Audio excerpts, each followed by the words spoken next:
प्रभूच्या नावाला धन्यवाद देतो मी की प्रभूने ही सुंदरशी वेळ दिलेली आहे. प्रियांनो, परिवारामध्ये सेवक येणं आजच्या समयात समजून घ्यायचं. प्रभू येशू आलाय. किमान अंतिम समयामध्ये तरी या विश्वासाला प्रभूला प्रगट करण्याचा तुम्ही प्रयत्न करा, कारण सेवक सांगितल्याशिवाय येत नाही. सेवकांना प्रभूने दाखवल्याशिवाय, मी तर माझी सेवा तर हीच आहे, मला प्रभूने दाखवलं नाही मी तिथं मुळीच पाय ठेवणार नाही. कारण जगातले सर्व विश्वासणारे देवाची प्रॉपर्टी आहे. कोणा सेवकाची प्रॉपर्टी नाही, कोणा पाळकाची प्रॉपर्टी नाही, ती देवाची प्रॉपर्टी आहे. आणि देवाच्या प्रॉपर्टीला कसं सांभाळायचं, कसं वाढवायचं, कसं सुस्थितीमध्ये त्यांना चालवायचं, हे देव बाप्पाला सांगायची गरज नाही. प्रियांनो, तो तर झाडांना देखील सांगून ठेवलंय त्यांनी, मी इशारा केल्याशिवाय हालायचं नाही. झाडाचा पत्ता देखील बघा, आता उन्हाळा लागलेला आहे किंवा लागत आहे, एखाद्या दिवशी तरी तुम्हाला अनुभव येईल. जर आपले फॅन्स बंद असले त्यावेळेला बघा, बाहेर जर नजारा ठेवला ना, झाडाचा पत्ता क्षणभरही हालताना दिसत नाही. असं वाटतं जणू काही झाड स्तब्ध उभा आहे. झाडाचा पत्ता हालत नाही तरी आम्हाला श्वासोश्वास घेण्यासाठी देवबाप हवा पुरवतो.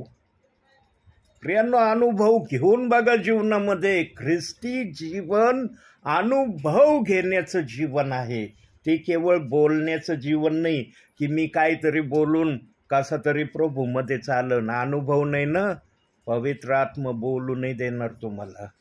आणि जो आत्म्याने सेवा करतो ना, त्याच्याजवळ तर आत्म्याचा अनुभव असल्याशिवाय पवित्र आत्मा पण त्याच्या मुखातून कोणतंही वाक्य पूर्ण करत नाही.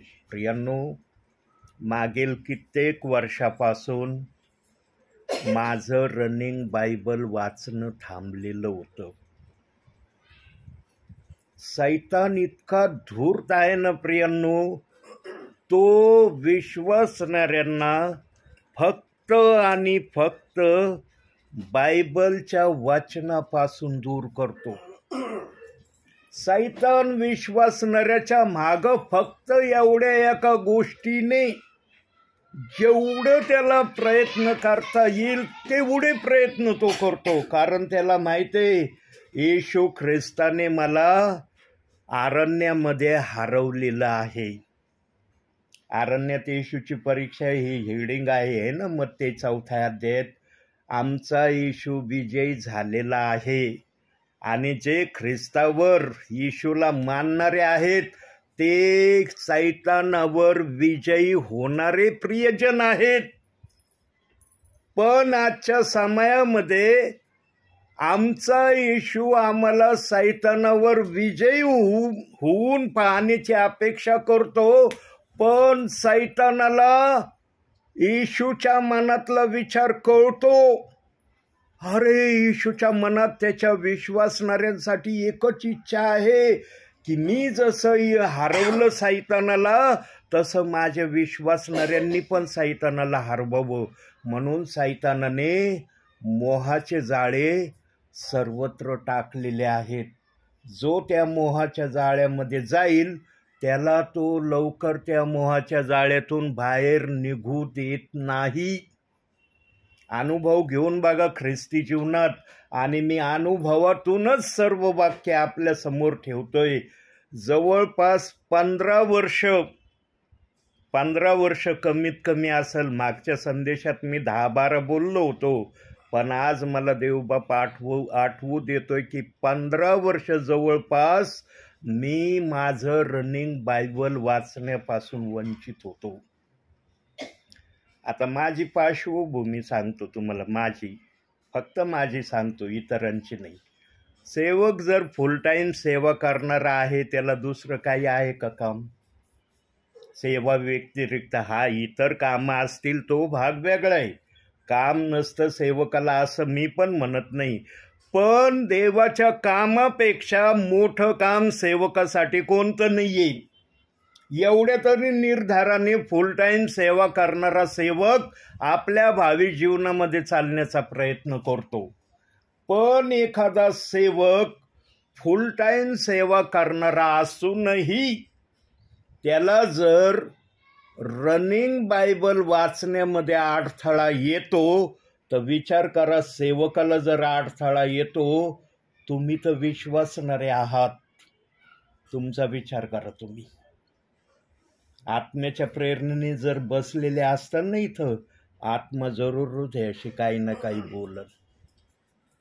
जर नाही सेवक आले तर आता बसावंच लागन, नाही बसलं तर सेवक नाराज होतील, माहीत नाही पुढच्या वेळेला येतात का नाही आमच्या घरी. देवबाप्पाने दाखवलं तरी म्हणते जाऊ दे, ते ऐकत नाही, कशाला आपण जायचं. मी तो सेवक नाही. मला देवाने दाखवलं ना, मी लगेच निघतो. प्रभू तुझे लोक आहेत, तुला कसे नीट करायची तू कर. मला जी जबाबदारी दिली सेवकाची, मी माझी भूमिका पार पाडतो. प्रियांनो, सेवकावर जर बायबल वाचण्याविषयी एवढे अडथळे सैतान आणतो तर आपल्या स्वतःविषयी जरा विचार करा. आणि आपल्या भावी जीवनामध्ये प्रियांनो, एकदा तरी तुम्हाला प्रभूच्या दरबारामध्ये जल्लोषाने, आनंदाने, उत्साहाने, गौरवाने म्हणता आलं पाहिजे, प्रभू मी माझ्या भावी जीवनामध्ये एकदा तरी पूर्ण बायबल वाचलंय. मला 2 वेळेस वाचण्याची नाही झाली इच्छा, पण मी एकदा का होईना हे बायबल पूर्ण वाचलंय. आणि जर एकापेक्षा अधिक वाचून झालं असेल प्रियांनो, तर दुसऱ्यांदा वाचण्याची तयारी करा. कारण अंतिम समय चाललेला आहे.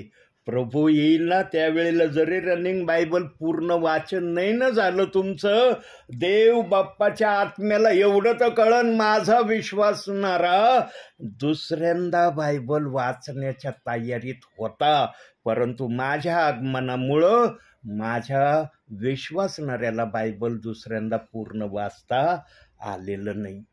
करत राहा प्रियानो प्रक्रिया. आणि देवाला जे आवडतं ना ते करण्याचा ज्यांच्या हृदयात ध्यास लागलाय ना प्रियांनो, त्यांचं लक्ष टाळी देऊन सांगतो, ते प्रभूच्या गोष्टीकडे अधिक लक्ष देण्याचा प्रयत्न करतात जितकं ते जगाच्या गोष्टीला महत्त्व न देण्याचं ठरवतात. प्रियांनो, नेहमी आमच्या जीवनामध्ये आमच्या प्रभूला ताऱ्यासारखं आमच्या जीवनात ठेवलं पाहिजे. आकाशातले तारे बघा प्रियांनो, सगळे तारे प्रभूच्या स्वागतासाठी तयार झालेत. फक्त एक शुक्र तारा जर सोडा ना आकाशामधला, तेवढा एक तारा बाकीच्या ताऱ्याकडे उघड्या नेत्राने प्रार्थना झाल्यावर फक्त आकाशाकडे वर बघा, आकाशच तुमच्याशी बोलन आणि आकाशामधले तारे तुमच्याशी बोलतील. आम्ही प्रभू येशूसाठी सुसज्ज झालोत. 7 रंगांनी आमच्या प्रभूचं येण्याचं आम्ही स्वागत करण्यासाठी रात्रभर प्रकाश देत आहोत. मग ते तारे लहान मोठे आहेत प्रियांनो. एकही तारा तुम्हाला रात्रीच्या समय शुक्राचा तारा सोडून कोणत्याही तारेकडे बघा, तो मेघधनुष्यासारखा 7 रंग बदलित आहे. आणि यावर मी 2-3 वेळेस विचाराच्या माध्यमातून बोललोय, पण आजही देवबाप्पाला काय यातून तुम्हाला प्रेरणेच्या द्वारे कळवायचंय मला माहिती नाही. प्रियांनो, आकाशातले तारे जर जागे झाले तर मनुष्य कधी जागा होणार आहे? तो फक्त हे म्हणत राहील का, नाही प्रभू येशू येणार आहे ना, तो तर येणारच आहे. तुम्ही नाही म्हणले तरी तो येणार आहे. आणि त्यांनी बायबलमध्ये सांगून ठेवलंय, मी येणार आहे, उशीर करणार नाही. पण तो येण्या अगोदर तुमच्याजवळ स्वागतासाठी काय आहे? काय म्हणता येईल तुम्हाला? की जसं त्या 10 कुमारिकेमधल्या 5 जणी तयारीत सापडल्या प्रभूला, 5 तयारीत सापडल्या नाही, तसं या ठिकाणी जर प्रभूचा आत्मा आलेला आहे तर त्या आत्म्याला जर तुमच्याविषयी पाहण्याचा दृष्टिकोन त्याने ठरवला तर तुमच्याजवळ काहीतरी दिसलं पाहिजे.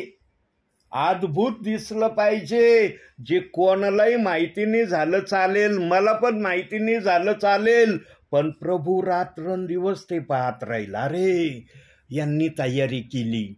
आणि जर तयारीत नसाल प्रियांनो, तर तयारी व्हावी म्हणून कदाचित देवबाप्पाने मला आपल्यापर्यंत आणलेलं आहे. तर काढूया आपण जरा वचनाकडे लक्ष देऊ आता. स्तोत्र संहिता 119:11. बघा तिथं काय म्हणतंय वचन, काय शब्द आहे प्रभूचा. 119:11.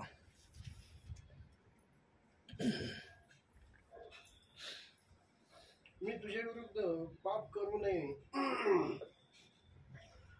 विरुद्ध पाप करू नये म्हणून मी आपल्या मनात तुझे वचन जपून ठेवले आहे.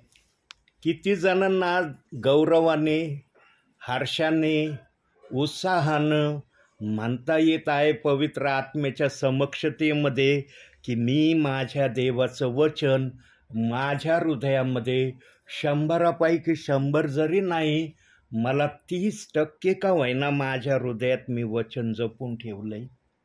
कारण प्रभूने 30, 60, 100 या 3 माध्यमातूनच आपल्या विश्वासणाऱ्यांना आपलं वचन हृदयामध्ये ठेवण्याची परवानगी दिली. आणि जे या 30, 60, 100 मध्ये नाही, ते बाकीचे प्रियजन कमीत कमी 10% तर असतील. ख्रिस्तावर जर विश्वास आहे तर काही ना काही पर्सेंटेज त्यांच्या जीवनामध्ये वाचनाचा असेल का नसेल. आणि जर एखाद्याच्या जीवनामध्ये वाचनाचा पर्सेंट 0 असेल तर तो कोणता विश्वासणार आहे प्रभूच्या नजरेत. प्रभू त्याला कोणत्या नजरेमध्ये पाहणार. त्याच्याविषयी देवाच्या मनात काय योजना असेल न्यायाच्या दिवशी. प्रियांनो, कधीही मनुष्य रिकाम्या आडामध्ये पावरा टाकीत नाही.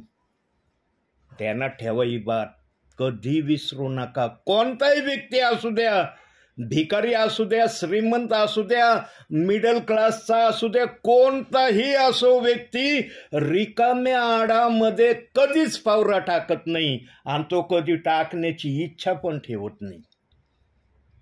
जर एखाद्या व्यक्तीला रिकाम्या आडामध्ये पावरा टाकण्याविषयी त्याच्या मनात एवढ्या विचार आहे, तर ज्या देवाने तुम्हा आम्हाला खरेदी केलंय आपले रक्त सांडून, तो देव पण तुमच्याकडून काय अपेक्षा करत असेल का नसेल.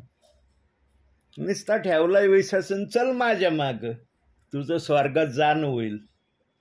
असे काही विश्वासणारे चाललेत आज प्रभूमध्ये. नाही ना, ठेवलाय ना विश्वास, जाणं होईल माझं स्वर्गात. मग हे कशाला दिलंय, हे कशाला दिलंय. असंच दिलंय प्रभूला, फार मनाचा उतावळेपणा आला म्हणून दिलं पवित्र शास्त्र. घ्या हे शास्त्र. प्रियांनो, काही जणांच्या परिवारातले ठिकाणचं शास्त्र मी पाहतो ना, मला वाईट वाटतं प्रियांनो. दिवसातून 24 तासात एकदा तरी पवित्र शास्त्राला टच करत जा प्रियांनो. आणि या शास्त्रातलं एक वचन जर वाचलं ना तुम्ही, देवाची आज्ञा पाळली. पण मला नाही वाटत देवाचा आत्मा तुम्हाला एकच वचन वाचण्याची प्रेरणा देईल. प्रियांनो, माझ्या जीवनामध्ये मी रनिंग अनुभव सांगतो, वर्तमान काळाचे अनुभव सांगतो. मी भूतकाळ कधी सांगत नाही. भविष्यकाळ तुम्हाला ठरवायचा आहे, आपला भविष्यकाळ मला कसा करायचा. पण मी भूतकाळ जास्त सांगत नाही, मी वर्तमान काळ जास्त माझ्या संदेशात सांगतो. काही विश्वासणारे असे झालेत प्रियांनो माझ्या सेवा क्षेत्रातले, त्यांना 1 अध्याय वाचण्याची प्रभूने विनंती केली, पण काही परिवारातले प्रियजन आज 10 अध्याय वाचतात. आणि त्यांनी पवित्र देवाच्या उपस्थितीमध्ये संदेशामध्ये उद्गार काढले. जेव्हा मी म्हटलं आज सकाळपासून मी प्रार्थनेला येण्या अगोदर किती जणांनी 1 अध्याय वाचला, तो त्या परिवारातला एक तरी विश्वासणारा असा प्रभूच्या समक्षतेमध्ये पवित्र आत्म्याच्या प्रेरणेने बोलला की ब्रदर, मी 10 अध्याय वाचले. देव बाप्पाने एक अध्याय सांगितला होता, पण एखादा विश्वासणारा जर 10 अध्याय वाचतो, कसं वाटत असन देवाला? आनंद वाटला असन का दुःख झालं असन? आनंद झाला असेल ना? प्रियांनो, तुमच्या पण शरीरात आत्मा आहे आणि त्या आत्म्याला ना फक्त वचन लागतं. तो आत्मा दुसरं काही नाही मागत. जो आपल्या आत्म्याला वचनाने तृप्त करतो ना, तो विश्वासणारा देव बाप्पाच्या नजरेमध्ये धन्य विश्वासणारा आहे. पण जो विश्वासणारा आपल्या शरीरातल्या आत्म्याला उपाशी ठेवतो, काय नाही, चर्चमध्ये गेल्यावर ऐकू ना वचन पाळक साहेबांचं, रविवारचं वचन ऐकलं, बस आठवड्याभराचा आम्ही मानणं घेऊन आलो चर्चमधून. यांनो, आज काही पण मनाच्या कल्पना विश्वासणाऱ्यांनी केल्यात. एकदा गेलो रविवारी, आता पुढच्या रविवारपर्यंत मला काही नाही घोर, मी भरपूर वचन ऐकून आलो. आता काय शास्त्राला शिवायची गरज नाही, कशाला नाही, खूप आशीर्वादित मी झालो. ठीक आहे, चांगली गोष्ट आहे. चर्चमध्ये विश्वासणारा आशीर्वादित होण्यासाठीच जातो. कोणता विश्वासणारा रिकामा जातून रिकामा येण्यासाठी चर्चला जात नाही हे प्रभूला कळतं. पण जर विश्वासणाऱ्यांची अशी कल्पना त्यांनी केलेली आहे, 1 दिवसाच्या चर्चला जाण्याच्या माध्यमातून 6 दिवस मी ब्लेसेड झालोय, आता मला शास्त्र वाचायचं नाही, तर देव बाप्पाचं त्यांना एक सांगणं आहे आज. आणि ते सांगणं तुम्हाला मान्य होईल किंवा नाही ते तुम्ही ठरवायचं आणि त्याच्यावर विचारही तुम्हीच करायचा. मी तुम्हाला सजेशन देणार नाही. पवित्र आत्मा जे सांगतोय तेच मी तुम्हाला कळवित आहे.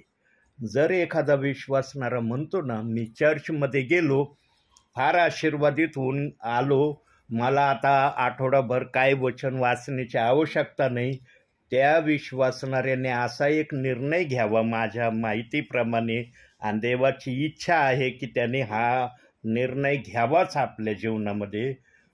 एकदा ब्लेसेड होऊन आले ना, 6 दिवस अन्नालाच हात लावायचा नाही, नाश्ता करायचा नाही, दुपारचं जेवण घ्यायचं नाही, रात्रीचं जेवायचं नाही. रविवार टू रविवार आशीर्वादित मी होतो ना रविवारचा, रविवार टू रविवारच जेवण करायचं. मग 7 दिवसाचे जेवण एकदाच करून ठेवायचं. बघा, मोशेच्या काळामध्ये इस्रायली लोक असे काय करायचे, मान्ना पडायचा, आणि काही लोक उतावळेने मोशेने सांगून ठेवलं होतं 1च दिवसाचा मान्ना आपल्या घरात ठेवा. पण काही हावरे असायचे, नको ना, उद्या जर मान्ना नाही पाडलं तर हा मान्ना कामाला येईल, म्हणून कुणी कित्येक दिवसासाठी मान्ना आपल्या घरात ठेवायचे. पण मोशेची नजर नसायची इस्रायली लोकांकड, पण परमेश्वराचे नेत्र बघायचे. अरे माझा दास मोशे याने जी आज्ञा इस्रायली लोकांना दिली हे काय पाळीत नाही. लपून मान्ना ते जादा ठेवायचे. दुसऱ्या दिवशी त्या मान्याकड त्यांनी पाहिलं, तो मान्ना विटून गेलेला असायचा, आणि मग ते गपचूप काढायचे आणि फेकून द्यायचे मोशेला न दाखवता. आणि मग त्यांच्या लक्षात यायचं, अरे मोशे जे सांगतो ते ऐकणं गरजेचं आहे. प्रियांनो, आजही देव आपल्या सेवकांच्या द्वारे तुम्हाला कळवित आहे. देव बाप्पाने मिसर देशातून बाहेर काढलेल्या इस्रायली लोकांबरोबर जे बोलत होता ते बोलणं देवाचं आजही चाललंय. पण आजच्या समयामध्ये विश्वासणाऱ्यांचं सेवकाकडं पाहणंच वेगळं होत चाललंय. काही आहेत विश्वासणारे की ते समजतात, अरे सेवक नाही, प्रभू आलेत आमच्या घरात, आणि प्रभूचं स्वागत करणं महत्त्वाचं आहे. आमच्या सुप्रिया ताईंना मी धन्यवाद देईन. खरंच देवबाप आशीर्वाद देव तुम्हाला ताई. हे बघा, प्रभूच्या उपस्थितीत हे जर वाक्य बोलत आहे ना, तर हे वाक्य माझे नाहीत. आल्याबरोबर मला पाणी द्यायला आमच्या ताई कधीच विसरत नाही. अहो, मी बसत नाही तर प्याला घेऊन उभ्या असतात आमच्या ताई. देवबाप तुम्हाला आशीर्वाद देव ताई, कारण तुम्ही देवाचं आगत स्वागत करता, माझं करत नाही. प्रियांनो, ही प्रेरणा, हा विचार तुमच्या मनात कुणी टाकला? टाकणारा कोण आहे हा विचार? प्रभू टाकतो म्हणून तुम्ही करता. न तर बघ काही जण सेवक आलेत ना, बसू दे, आपण नंतर उशिरा जाऊ. म्हणजे काय, त्यांना जर वाटलं तर जातील निघून, गेले तर लय चांगलं होईन आमच्यासाठी. काही विश्वासणारे आहेत असे माझे सेवा क्षेत्रात. मला बसावं लागतं आणि मी प्रभूला म्हणतो, प्रभू कशाला बसू, जाऊ का निघून? प्रभू म्हणजे गप बस इथं गपचूप, मी तुला पाठवलंय ना, गप बस, मी त्यांचा समाचार घेईन. आणि मग प्रभू त्यांना प्रेरणा देतो, अरे पालक साहेब खूप वेळ झाले येऊन बसलेत, चला रे लवकर या, बसा. काय देवाचा निरोप आहे ऐका. प्रियांनो, देवबाप आपलं कार्य माझ्या सेवा क्षेत्रात कसं करतो ना हे मला माहिती आहे. जेव्हा देवबाप बोल म्हणतो तेव्हा मी बोलतो. प्रियांनो, आजपासून तुम्ही एक निर्णय घेण्याचा प्रयत्न करा आणि तो निर्णय मी वचनातून दाखवतो. स्तोत्रसहितच काढूया, 119च काढूया आणि 57वं वचन बघा काय म्हणतंय ते. परमेश्वर माझा वाटा आहे, तुझी वचने पाळण्याचा मी निश्चय केला आहे. आजपासून देव बाप्पाचे वचन पाळण्याचा निश्चय करा प्रियांनो. एक जरी वचन एक दिवसासाठी पाळलं ना प्रियांनो, तुम्ही आपल्या स्वर्गीय धनामध्ये धन साठवलं. नको आहे स्वर्गीय धन तुम्हाला?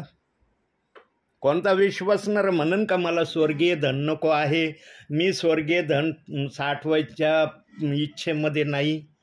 प्रियांनो, या स्वर्गीय धनाने तुमच्यावरती न्याय होणार आहे. आणि जर स्वर्गीय धन साठवण्याची इच्छा जर तुमच्या हृदयात असली ना प्रियांनो, तर एक टार्गेट ठेवा त्याच्यासाठी. एकच ठेवा, मी 2 टार्गेटने सांगत. प्रभूला 2 टार्गेट मान्य होत नाही, प्रभूला एकच टार्गेट आवडतो. आणि काय टार्गेट ठेवा? वचनातून दाखवतो. प्रगटीकरणात जाऊ आपण. 3रा अध्याय 11वं वचन बघा.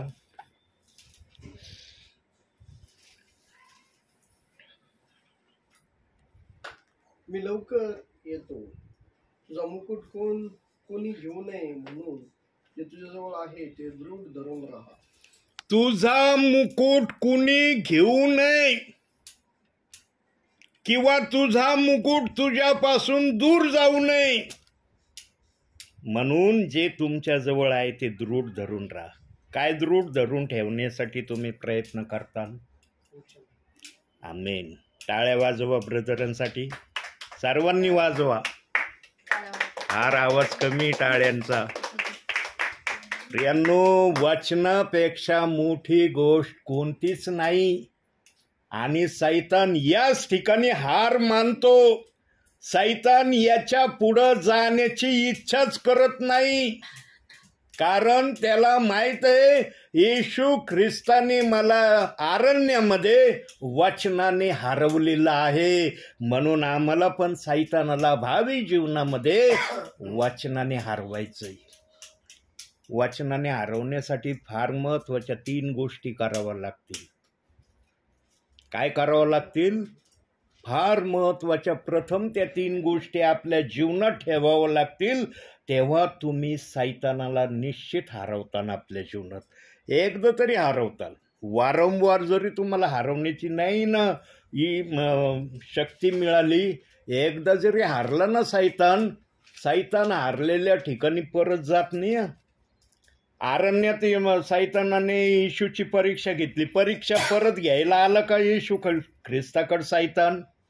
लिहिलंय का बायबलमध्ये? एकदा अरण्यात येशूची परीक्षा झाली, परत सैतानाच्या डोक्यात आलं, अरे मी अजून एकदा परीक्षा आता अरण्यात घेतली होती, आता शहरामध्ये परीक्षा घेतो. आला का पुन्हा? सांगतं बायबल असं. म्हणून एकदा जर आम्ही भावी जीवनात सैतानाला हरवलं ना प्रियांनो, तर सैतान आमच्याकडं ढुकून बघणार नाही. आणि त्यासाठी 3 गोष्टी ज्या प्रभू सांगतोय त्या फार महत्वाच्या आहेत. कोणत्या?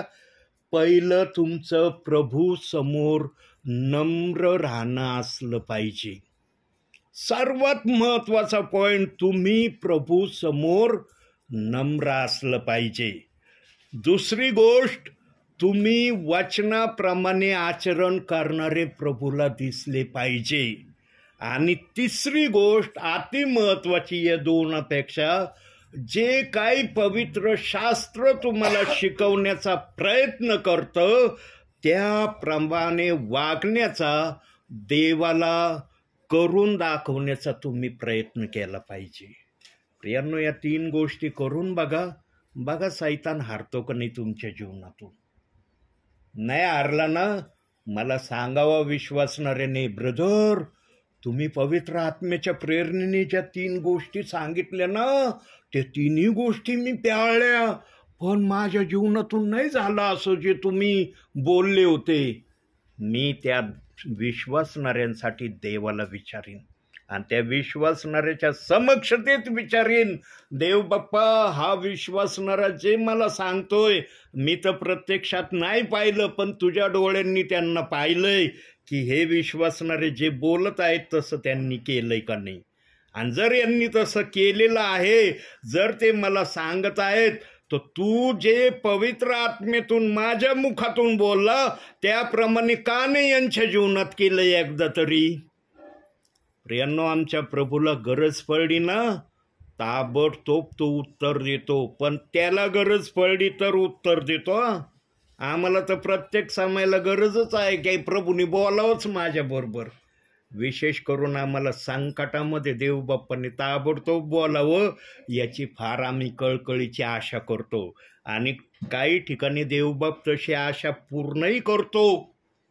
प्रियांनो, आमचा प्रभू काही जणांची आशा पूर्ण, ज्यांनी ताबडतोब संकटामध्ये धावा केला, लगेच देवबाप्पांनी उत्तर दिलं. आणि या स्तोत्रामध्ये पण सांगितलंय की संकट समय मी तुझा धावा करीन, तू मला उत्तर देशील. आमचा प्रभू उत्तर देणारा प्रभू आहे. प्रियांनो, आम्ही आमच्या जीवनामध्ये आणखी एका गोष्टीला काढून टाकण्याचा प्रयत्न केला पाहिजे आमच्या जीवनातून, बरं का. प्रभूची इच्छा आहे की तुमच्या जीवनातून ते तुम्ही काढून टाकावं. काय काढून टाकावं? वचनातून बघूया. स्तोत्रसंहिता 119 आणि त्याचं 29वं वचन.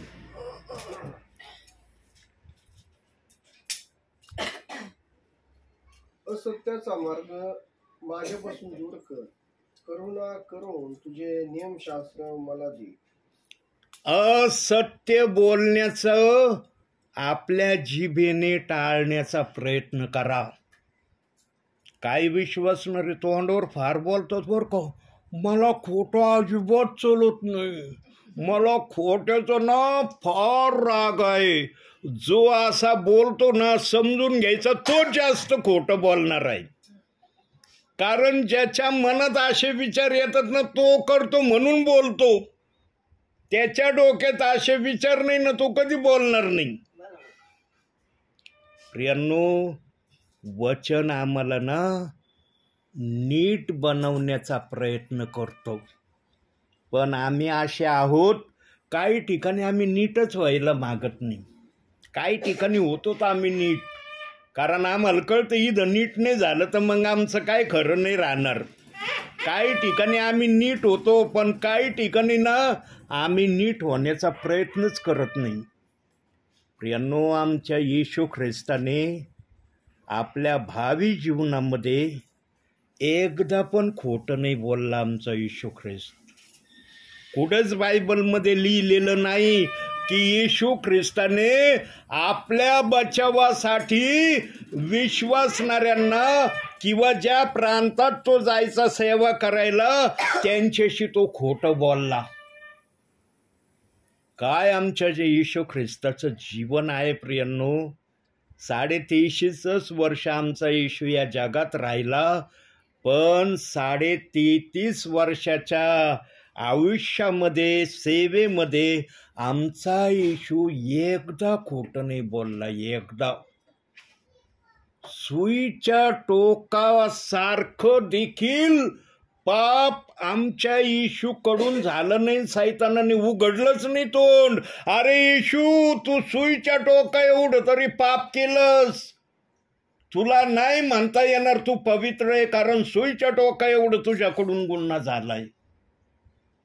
काय आमच्या येशू ख्रिस्ताची तारीफ प्रियांनो. जेव्हा डोळे बंद करतात ना तुम्ही प्रार्थनेसाठी, प्रार्थना जरूर करा, पण अगोदर प्रभूची स्तुती आराधना करा प्रियांनो. कमीत कमी 5 मिनिटं तरी देव बाप्पाची स्तुती आराधनेमध्ये वेळ द्या प्रियांनो. कारण स्तुती आराधनेमध्ये फार मोठं सामर्थ्य देव बाप्पाने ठेवलंय. आणि मी जेव्हा बायबल कॉलेजला होतो तेव्हा स्तुती आराधनेच्या आधारावर एक पुस्तक मी त्या काळात 15 रुपयाला खरेदी केलं होतं. ते पुस्तक आजच्या समयामध्ये कमीत कमी 200 रुपये त्याची प्राईज आहे आजच्या समयात. जे मी त्या समयात 15 रुपयाला खरेदी केलं होतं.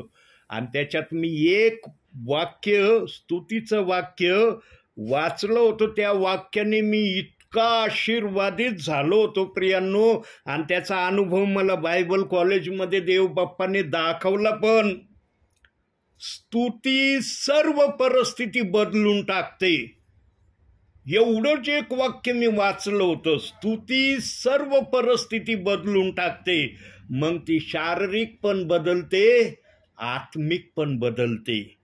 प्रियांनो, आपल्या मुखामध्ये स्तुती आराधना जर असली ना, देव बाप फार तुमच्याकडं प्रसन्नतेच्या नजरेने पाहत राहील. पण तुमच्या मुखात जर तुम्ही देव बाप्पाचं वचन ज्या प्रकारे ठेवायचं त्या प्रकारे जर ठेवलं नाही, म्हणून आज हे सेवकांना प्रभू पाठवतोय. होतं का माहिती सिस्टर मी येणार आहे? नव्हतं ना तुम्हाला ब्रदर? पण प्रभूला माहीत होतं आज माझ्या दासाला मला कुठं पाठवायचंय. बघा, योगायोग नाही, प्रभूची इच्छा. माझी गाडी तिथं येणं आणि तुमचा दरवाजा उघडून आज जाणं, त्याच्या पिरियडमध्ये मी प्रेज द लॉर्ड म्हणलो तुम्हाला. हे असतं आत्म्यापासून आलेल्या सेवकाची ओळख. देव बाप्पाने आज न तर मला ना दुसरीकडे जाण्याची इच्छा होती. माझी बुद्धी म्हणत होती दुसरीकडे जाय, पण मी म्हणलं माझ्या बुद्धीचं ऐकायला नको. बुद्धीचं ऐकलं ना, तिथं पवित्र आत्मा जर बोलला नाही काही वाचनातून तर म्हणशील बघा ना, जवळजवळ सगळे केस पांढरे झाले त्यांचे. काय मागील दिवसामध्ये वचन सांगितलं, आज हे वचनाला तो मम का करू राहिलेत? आज काय झालं यांना तो मम करायला? अरे इथून मागं नाही झालं असं, आज का असं होऊ राहिलंय? जिथं देवाचा आत्मा येत नाही ना, तिथं किती वचनात मुरलेला सेवक असू द्या, त्याला काही करता येणार नाही. कारण बोलणारा आत्मा आहे. तो आत्मा नाही ना आला, सेवकाची काही किंमत नाही. आज तुम्ही सेवकाला किंमत देता का देता? कारण तुमच्या मनामध्ये आमच्याविषयी ही देव बाप्पांनी इच्छाशक्ती ठेवली की यांच्यामध्ये पवित्र प्रभू आहे आणि हे आत्म्याने बोलणारे आहे. आणि जो आत्म्याने बोलतो तो आत्म्यानेच आला पाहिजे सेवेला. बुद्धीने गेला ना काय होणार नाही. आणि मला याचा 2-3 वेळेस अनुभव आला. म्हणून आता मी कानाला बोट लावलंय. प्रभू नाही दाखवलं घरात बसायचं, पण बाहेर निघायचं नाही. आणि दाखवलं ना तिथं कार्य केल्याशिवाय राहायचं नाही. म्हणून देव बाप माझ्याशी बोलतो प्रियांनो. माझा देव कधी कधी माझ्या वहीमधल्या वचनातून बोलतो. कधी कधी त्याला जर वाटलं की एका स्तोत्रातून बोलायचं तर त्याच्यातून बोलतोय. आज या स्तोत्रातून बोलण्याची दुसरी संधी आहे. आणि याचं कारण ऐका आता. का दुसऱ्यांदा देवबाप या स्तोत्रातून बोलत आहे? कारण तू याच ठिकाणी येऊन थांबला होता. तुला याच्या पुढे जायची इच्छाच होत नव्हती. अरे फार मोठं स्तोत्र राव, कधी वाचून होईन माझं? तो इतके वचन, 176 वचन कधी वाचू मी? नको, वाचन उद्या वाचन उद्या वाचन उद्या म्हणता म्हणता 15 वर्ष गेली. 15 वर्ष गेले. मोठं स्तोत्र आहे म्हणता म्हणता. आणि मग देव म्हणला आता मग हेच म्हणत वाचायचं का तुला? वाचायचं नाही का? म्हणलं देव बाप्पा मला इच्छाच होत नाही स्तोत्र वाचायची. इतके वचन आहे त्याच्यामध्ये, काय करू? माझं मन हृदयावर दडपण येतं म्हणलं हे वचन बघितले की. काय करावं एवढे वाचनाचं, असं होतं मला. देवबाप म्हणलं माझे वचन आहे, मी सांगन तसं वाच. आणि 2 प्रकारातून मी हे वाचलं. पहिल्यांदा अर्धे वाचले, नंतर अर्धे वाचले. आज मी जवळजवळ 139व्या स्तोत्रापर्यंत आलोय. आणि 3 ते 4 दिवस झालेत बरं का मी हे रनिंग बायबल वाचायला सुरुवात केली. 4 दिवस झाले असते ना. 4 दिवसात 139 स्तोत्रापर्यंत मी आलोय. पण 119 स्तोत्राने मला 15 वर्ष थांबून ठेवलं. जाऊच नाही दिला. अरे फार मोठं आहे, नको वाचू, फार मोठं आहे, नको वाचू, उद्या वाचेन, उद्या वाचेन, उद्या म्हणता म्हणता 15 वर्ष गेले माझ्या आयुष्याचे. प्रियांनो, जर मग 15 वर्ष जर काळजीपूर्वक रनिंग बायबल वाचलं असतं, कमीत कमी 2 वेळेस तर माझं झालं असतं का नसतं बायबल पूर्ण वाचून. बडाईने मारावं जास्त प्रभूच्या सानिध्यात. 2च धरू आपण, म्हणजे पहिले 2, हे 2, आणि रनिंग जे माझं होतं, म्हणजे माझ्या आजच्या समयाला 5 वेळेस मी पवित्र शास्त्र पूर्ण वाचलं. हा बहुमान देव बाप्पाला सांगितला असता. बघा कसं रोखलं सैतानाने मला. प्रियांनो, म्हणून एक वचन बघू आपण. सैतानाचा विषय आलाय तर त्याचं पितळ उघड करू जरा आपण. याकोबाचं पत्र 4था अध्याय 6वं वचन बघा बरं काय म्हणतंय ते.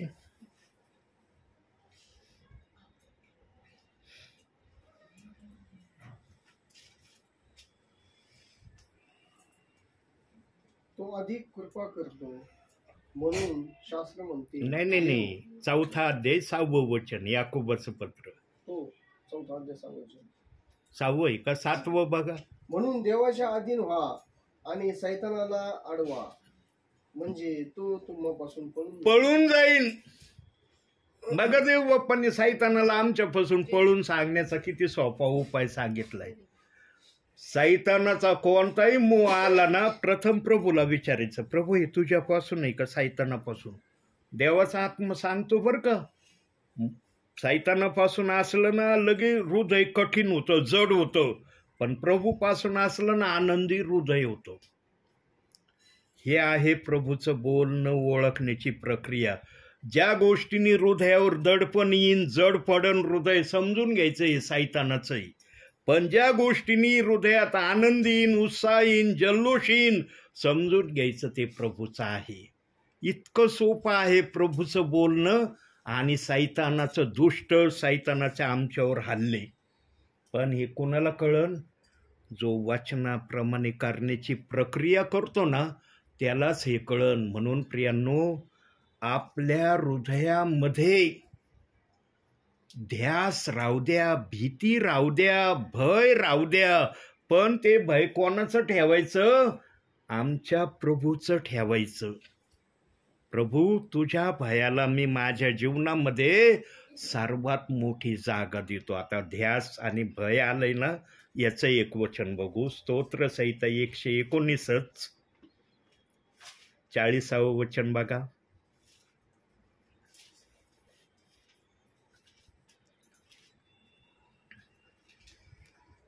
पहा, मला तुझ्या विधीचा ध्यास लागून राहिला आहे. तू आपल्या न्यायत्वाने मला नवजीवन दे.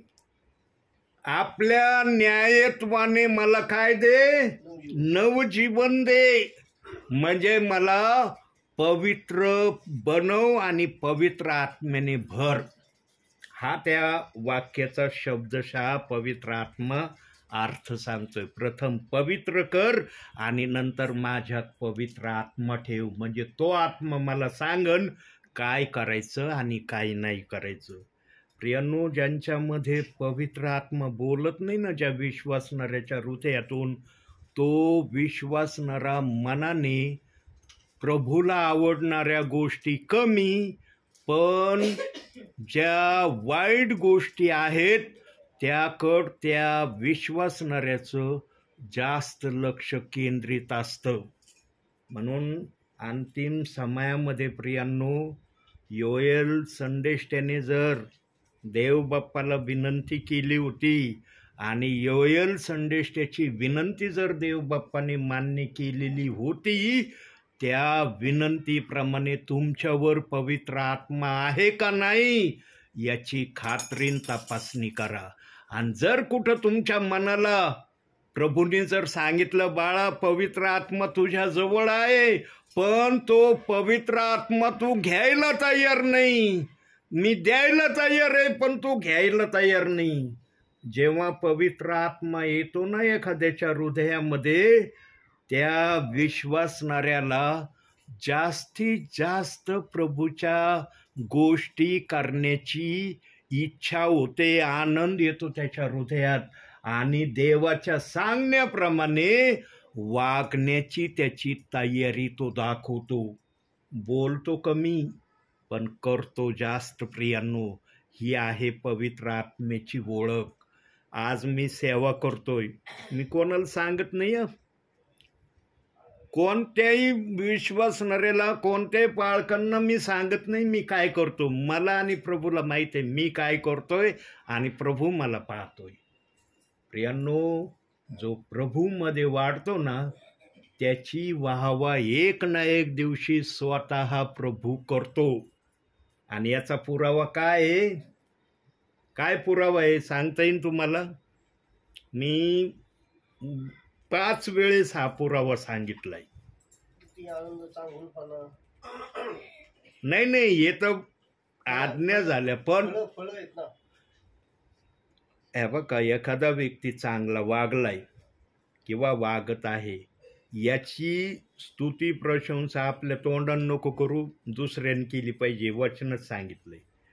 पण जर आमची स्तुती प्रशंसा प्रभूने केली तर? प्रभूने कोणाची स्तुती प्रशंसा केली बायबलमध्ये माहित आहे? मोशे. अजून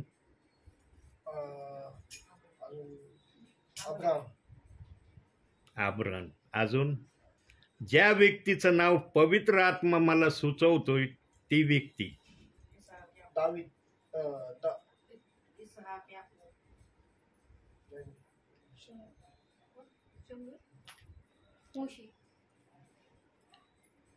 ऐका आता, प्रभू कोणाच्या नावाविषयी मला बोलतोय?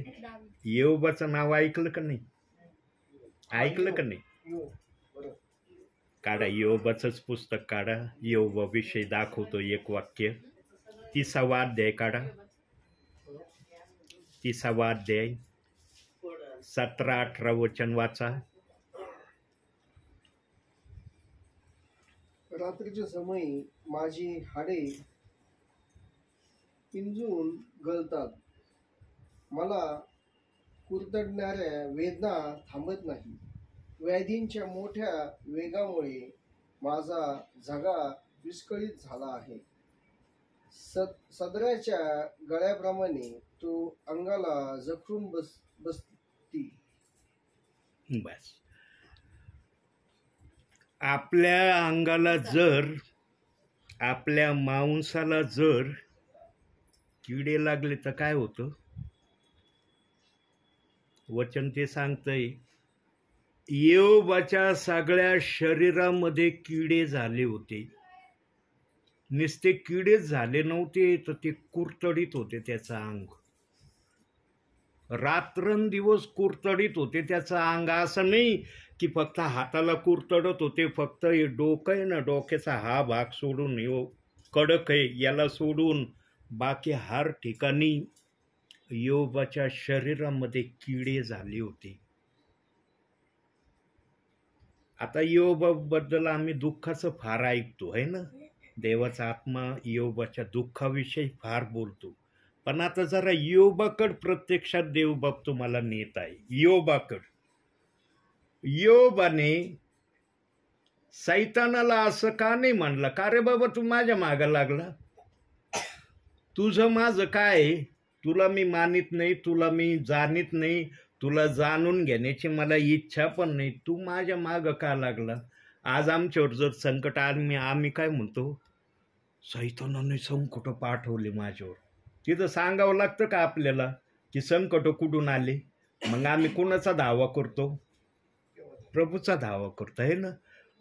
जेव्हा सैतान योबाच्या मागं लागला, योबाने सैतानाला एकदा तरी प्रत्युत्तर केलं का? कमून तू हे करतोस? हा त्याने प्रभू परमेश्वराशी वाद घातला. योबाने दिलंय बायबलमध्ये. प्रभू परमेश्वराशी योबाने वाद घातला.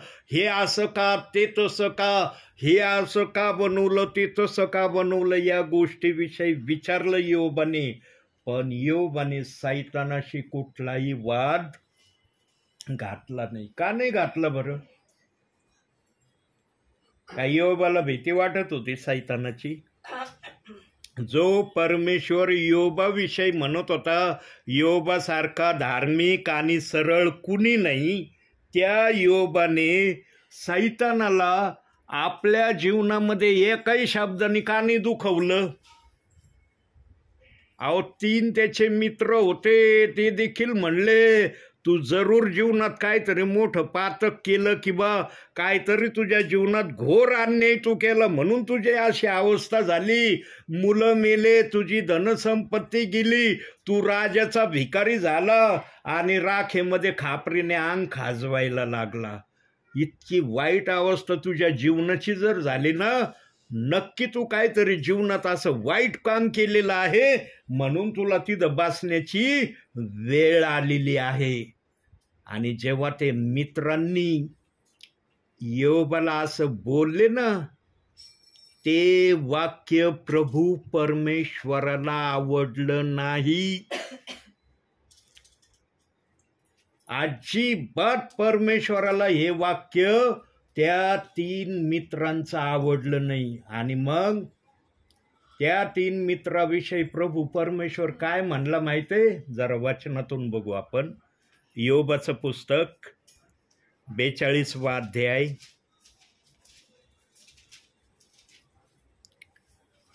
9, 10, 11 बघा बरं.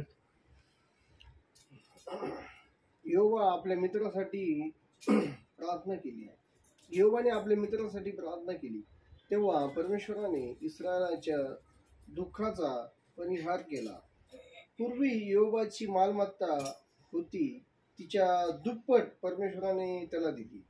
मग त्याचे सर्व बंधू व भगिनी आणि पूर्वीचे त्याचे ओळखीचे सर्व लोक त्याचकडे आले आणि त्यांनी त्याच्या घरी त्याच्या पंक्तीला बसून भोजन केले.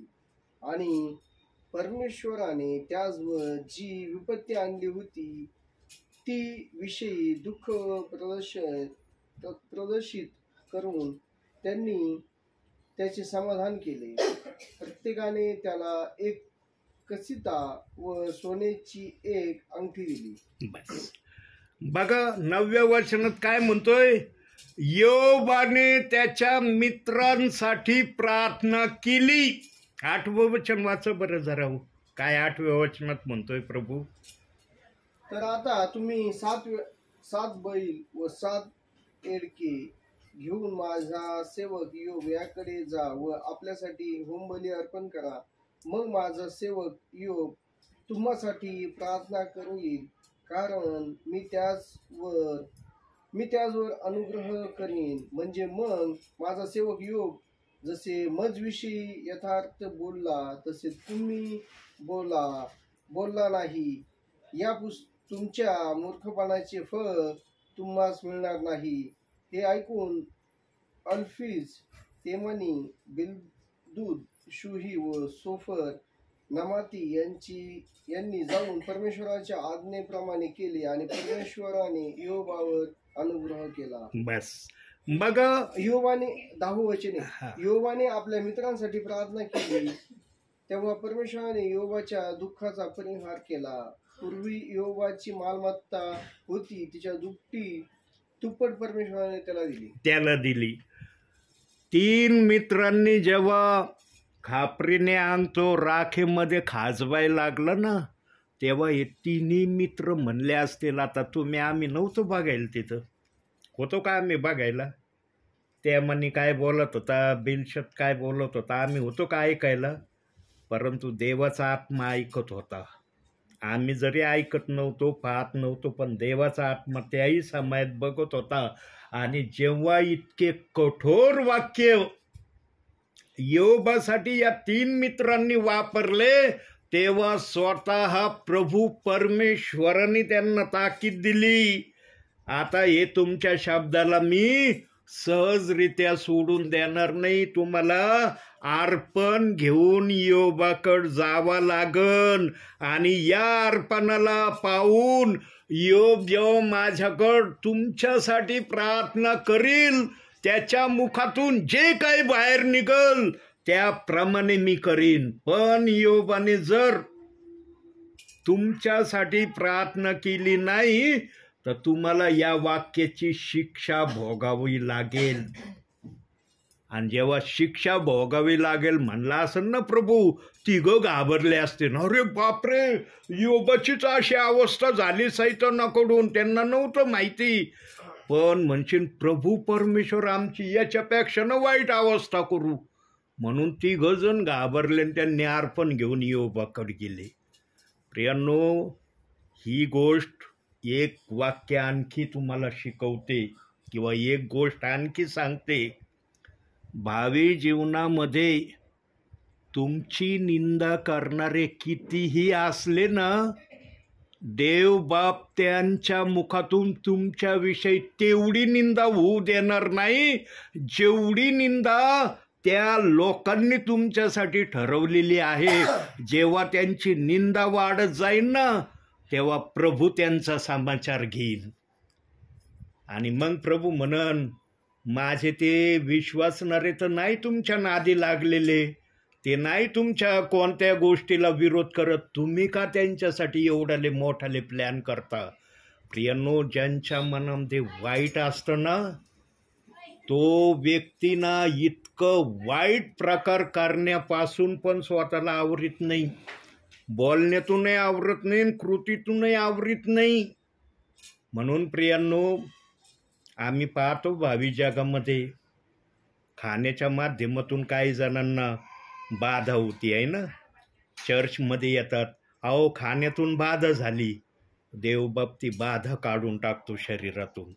आहे ना अनुभव तुमच्याजवळ, उलटीच्या माध्यमातून किंवा अन्य कोणत्या मार्गातून जी काही बाधा असती शरीराला ती देवबाप काढतो. का काढतो? कारण जो निष्पाप असतो ना, देवबाप त्याला कधी शिक्षा होऊ देत नाही. हे लक्षात ठेवा वाक्य. तुम्ही स्वतः निष्पाप असले पाहिजे तर ती शिक्षा तुम्हाला होणार नाही.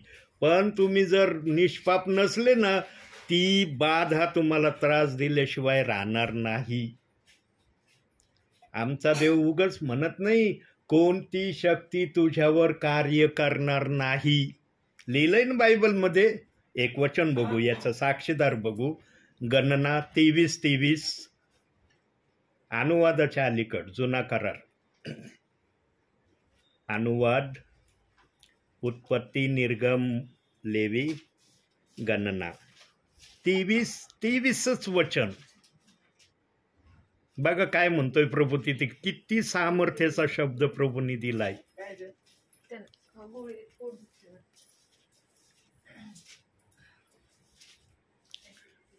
23 अध्याय 23च वचन. याकोबावर काही मंत्र तंत्र चालवायचे नाही, इस्रायलावर काही चेटूक चालवायचे नाही. यथाकाळी याकोब इस्रायल यांच्याविषयी असे म्हणतील, देवाने केवढे कार्य केले.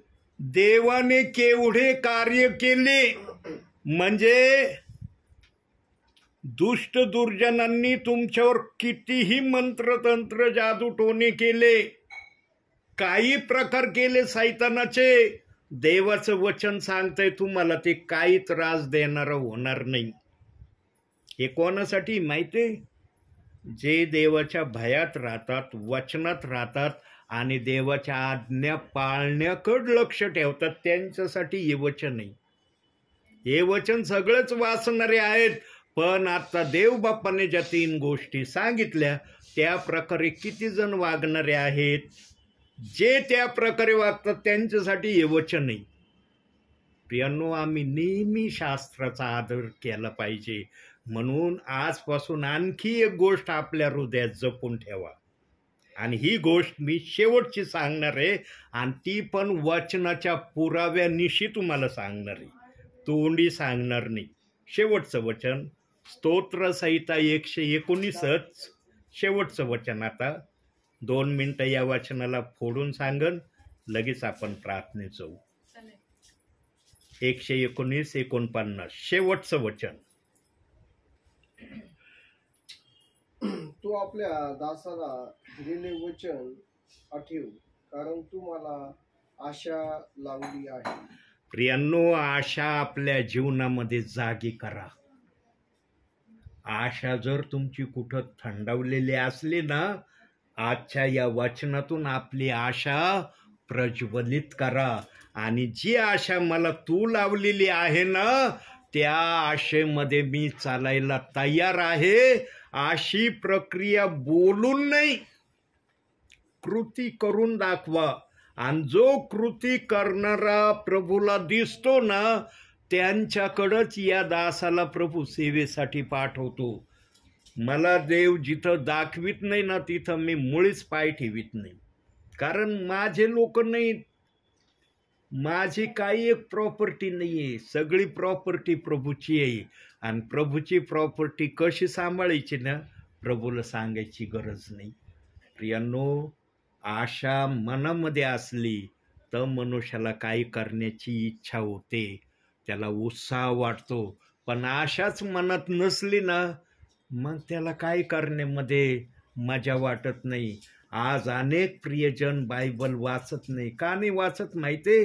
त्याचं मुख्यत्व करून कारण हेच आहे, त्यांच्या हृदयात कोणती आशाच नाही. माझे आई वडील आहेत ना प्रभूमध्ये, ते प्रार्थना करतात, बाद मी आशीर्वादित आहे, मला नाही केली तर काय बिघडत नाही माझं.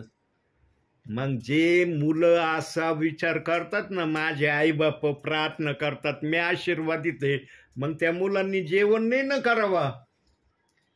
आशीर्वाद मिळतोय ना तुम्हाला, तुम्ही जेवण कशाला जेवता? भूक लागल्यावर भुकेला म्हणावं मला जेवायची काही गरज नाही, कशाला मला भूक लागते. प्रियांनो, जशी शरीराला भूक लागते ना, तशी आत्म्याला पण भूक लागते. म्हणून देवाची इच्छा आहे, माझ्या विश्वासणाऱ्याने 24 तासामध्ये कमीत कमी 1 अध्याय वाचावा. किती जणांनी मी प्रार्थनेला येण्या अगोदर पूर्वी 1 अध्याय वाचलाय?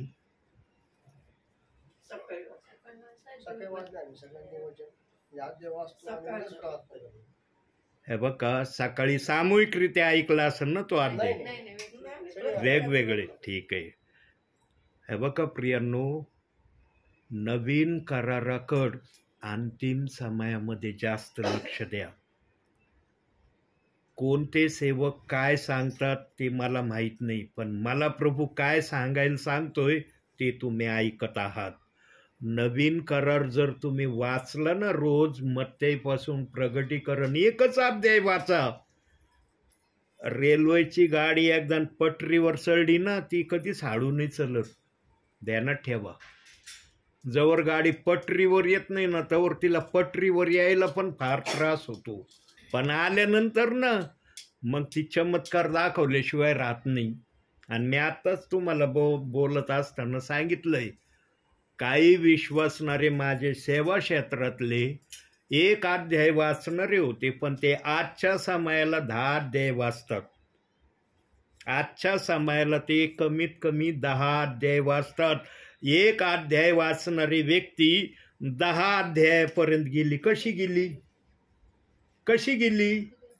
अहो, काय जणांना 1 अध्याय वाचायला जड वाटतो. हो, एवढा मोठा अध्याय कसं काय वाचून नाही जमणार मला, 1 वचन वाचन, 1 अध्याय नको, 1 वचन बरं आहे मला.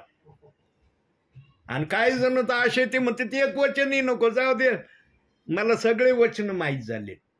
प्रियांनो, वाचनाकडे दुर्लक्ष करू नका. आणि देवाला त्या वचनात जे वाचलं ना आपण, शेवटचं वचन, त्याच्यामध्ये देवाला हेच सांगायचं आहे, तुमच्या हृदयामध्ये वचन वाचण्याची आशा तुम्ही ठेवा. म्हणजे तुम्ही माझ्यासाठी योग्य बनताना तुमची जी आशा मी तुम्हाला लावली, ती आशा मी तुमची पूर्ण करेल. वाटतं का नाही भावी जीवनामध्ये आमच्या काही इच्छा पूर्ण व्हाव्या? वाटतं का नाही? मग ते शारीरिक असो, आत्मिक असो, इच्छा पूर्ण व्हावे या अपेक्षा आहे का नाही? प्रियांनो, जर आम्हाला शारीरिक म्हणा किंवा आत्मिक मना जरी इच्छा पूर्ण करण्याची आशा आम्ही आमच्या हृदयात ठेवतो, तर देवबाप्पा आमच्याकडून एकच अपेक्षा करतो की माझ्या विश्वासणाऱ्याने बायबल वाचणारं असावं. सांगा, एक अध्याय वाचणं जड आहे का? वाटतं का जड आहे? तुम्ही म्हणू शकता का मी गेल्यावर, नाही ना राव, हे पाळक साहेब येते दरवेळेला अध्यायच बोलते, त्यांच्या तोंडात अध्यायाशिवाय दुसरं काय आहे का नाही? दरवेळेला एक अध्याय वाचलं का, एक अध्याय वाचलं का, हेच का या पाळक साहेबांच्या तोंडात जास्त भरलंय? प्रियांनो, याच्यामध्ये जास्त आशीर्वाद देवबाप्पाने ठेवलाय. जेव्हा तो आशीर्वाद मिळायला सुरुवात होईल, तेव्हा या दासाच्या मुखातून निघलेली शब्दाची किंमत देवबाप तुम्हाला समजू देईल. मी असंच नाही बोलत प्रियांनो, मी स्वतः वाचतोय, मी वाचतोय बरं का, स्वतः म्हणून बोलतोय. आज मी पाच अध्याय वाचलेत. मी स्वतः किती? 5 अध्याय मी वाचलेत, स्वतः वाचलेत. असं नाही की तुम्हाला एक अध्याय वाचायला सांगतोय, मी 5 अध्याय वाचले, बायबल साक्षीला आहे. प्रियांनो, जो करतो ना त्याला देवबाप बोलायला लावतो, जो करत नाही ना त्याला देवबाप बोलायला लावित नाही. तू करत नाही, कशाला त्यांना सांगतो? तुझ्या आडात नाही, कशाला त्यांच्या आडात टाकतो? काय निघणार आहे तुझ्या रिकाम्या आडातून त्यांच्या आडात टाकायला? भरलेला असलं तर टाक, तुझ्या आडातच काही नाही, काय देशील त्यांना? म्हणून सेवक नवशिका नसावा हे बायबल शिकवतं. सेवकाजवळ वचन असलं पाहिजे किंवा सेवकाजवळ पवित्र आत्मा असला पाहिजे. वचन किंवा पवित्र आत्मा दोन्ही गोष्टी असल्या पाहिजे. नवशिका जर असला ना कुणी, तर त्याला खात्री असली पाहिजे मला पवित्र आत्मा चालवितोय तर तो सेवा करील, अन्यथा नाही करता येणार त्याला सेवा. वचन जर दिलंय ना, सेवक नवशिका नसावा, तर ते प्रभूनी गलत लिहिलं नाही. पण जर एखाद्याला पवित्र आत्मा चालवित असला ना, मग तो 1 दिवसाचा विश्वासणारा जरी असला तरी पवित्र आत्मा त्याला चालविल. आजही कोटीवरचे काही परिवार माझी आठवण काढतात बरं का, आजही काढतात, मला भेटतात कधी कधी, म्हणतात, ब्रदर 1 ते 2 दिवसाचे तुम्ही विश्वासणारे होते, पण नवीन करार घेऊन आमच्याकडे यायचे आणि योहानाच्या पात्रातून एक वचन तुम्ही कोणतंही वाचायचे, काय वचन तुम्ही सांगायचे, आम्ही थक्क व्हायचं ऐकून की बापरे, 1 ते 2 दिवसाचे हे विश्वासणारे प्रभू मधले, पण काय वचन सांगते. प्रियानो, पवित्र आत्मा बोलतो, पवित्र आत्म्याला काय असंभव नाही. म्हणून कैवारी तुम्हाकडे येईल आणि तो मज विषय तुम्हाला शिकविल असं सांगितलं योहानाच्या पत्रामध्ये. पण तो कैवारी तुमच्या जवळ आहे का याची चाचपणी करणं गरजेचं आहे. जर तो कैवारी नसेल तर आज रात्री झोपण्यापूर्वी देवबाप्पाकडे प्रार्थना करा, देवबाप्पा तो कैवारी माझ्यामध्ये आहे ना, असं जर मला वाटत नाही पण तुला वाटतंय ना आहे, तर तो कैवारी मी कार्यान्वित का करत नाही? कुठं गाडी आडलेली आहे ती गाडी व्यवस्थित कर. प्रियांनो, देवबाप आम्हाला पवित्र आत्म्याविना ठेवू मागत नाही, पण जर आम्ही पवित्र आत्म्याचं ऐकलं नाही तर पवित्र आत्मा पण आमच्याबरोबर काही करत नाही. म्हणून मी नेहमी सांगतो, पवित्र आत्मा जसं यायला विचारित नाही ना, तसं पवित्र आत्मा आपले कार्य थांबवायला पण विचारित नाही. आता तुम्ही ठरवा, तुमच्यात पवित्र आत्मा चालणारा ठेवायचा का थांबणारा ठेवायचा. चालणारा जर असला ना प्रियांनो, तुमच्यामध्ये बदल झालेले आपोआप दिसतील. तुम्ही नाही सांगितलं ना, तुमच्या तोंडाच्या चेहऱ्याकडे पाहिलं ना, चेहराच मला सांगन, पवित्र आत्मा म्हणन वचनाप्रमाणे आचरण नाही बरं का. म्हणून होरेब पर्वतावरून जेव्हा मोशे खाली आला ना, इस्रायली लोकांना मोशेचा चेहरा बघवाना, सगळे म्हणले, अरे मोशे भाऊ तुझा चेहरा इतका चमकदार झालाय, बघितलं ना आमच्या डोळ्याला अंधारे येतात, काय केलं तू पर्वतावर? 40 दिवस उपास प्रार्थनेमध्ये आमचा मोशे त्या ठिकाणी होता आणि खाली आला तेव्हा त्याचा चेहरा चमकदार झाला. आणि त्या देवाने जे विश्वासणारे, जे सेवक वचनाला वाचतात, वचनाप्रमाणे आचरण करतात, त्यांचे पण चेहरे चमकवण्याचं ठरवलेलं आहे आणि ते चेहरे चमकवणाऱ्यांमध्ये आजपासून तुम्ही आपले नावं दाखल करण्याचा प्रयत्न करा. म्हणून आजच्या छोट्याशा संदेशातून देवबाप तुम्हाला आणि मला भरपूर आणि भरपूर आशीर्वाद देव. आमेन.